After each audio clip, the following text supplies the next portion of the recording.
د افغانستان د فوټبال د قومي لوبډلې وروسته د هیواد د 1400 او 13 کالونو د کم عمر د لوبډلو جینکې د دوی تربیه کوونکي او د کورنۍ غړي د تورخم پولې د لارې پاکستان ته ورغلي دي او د پاکستان د اطلاعاتو وزیر فواد چودھری ویلي دا ټول کسان پاسپورټونه او نور دستاویزات لري او څه وخت وروسته به یو بل هیواد ته لاړ شي.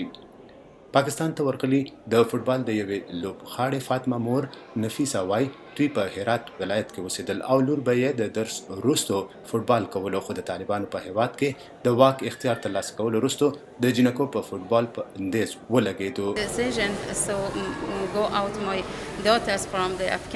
د افغانستان نه مې خپله لور ځکه راوویستله چې یو خو د دې خواهش و چې لوبه وکړي او بله ما د دې د ښې دپاره دا فیصله کړې ده. د هرې مور خپل لوڼه خوښ وي. نفیسه د پاکستان د مېلمستیا او مرستو مننه کوي. افغانستان کې د طالبانو د لوبو او جسماني تربیت مشر بشیر احمد رستمزی وایي دوی به په لوبو بندیز نه لګوي، خو د کومو لوبو جامه د دوی په وینا غیر شرعي وي هغه به بندوي.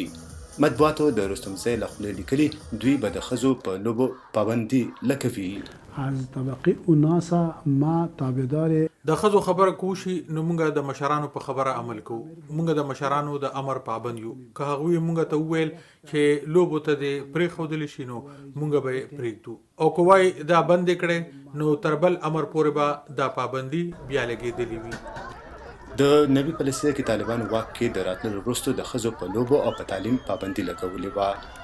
د افغانستان د فوټبال د ښځینه لوبډلې مشره او پخوانۍ کپتانه خالده پوپل وایي دوی به د افغانستان د بیرغ د سر لوړۍ لپاره میدان ته وتل، خو طالبانو د دوی نه هر څه واخیستل، د هیواد جنډه یې بدله کړه.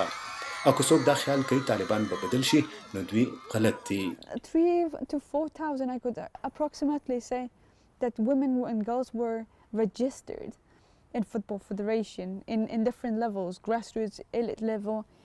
په ټول هیواد کې د فوټبال ادارې سره د بیلابیلې کچې د لوبو دپاره نږدې 4,000 جنکو او ښځو نومونه درج کړي وو. موږ سره ریفریان، کوچ، ښځینه کوچز وو. تاسو خپله اندازه لګولی شئ څومره څیزونه مو ترلاسه کړي وو.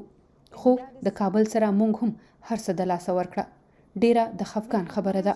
نړیوال مشران د طالبانو غوښتنه کوي چې د ښځو په ګډون هر چاته د بنیادي حقونه ورکړل شي، او که داسې نه کوي نو بیا نړۍ د دوی حکومت منلو ته تیاره نه ده.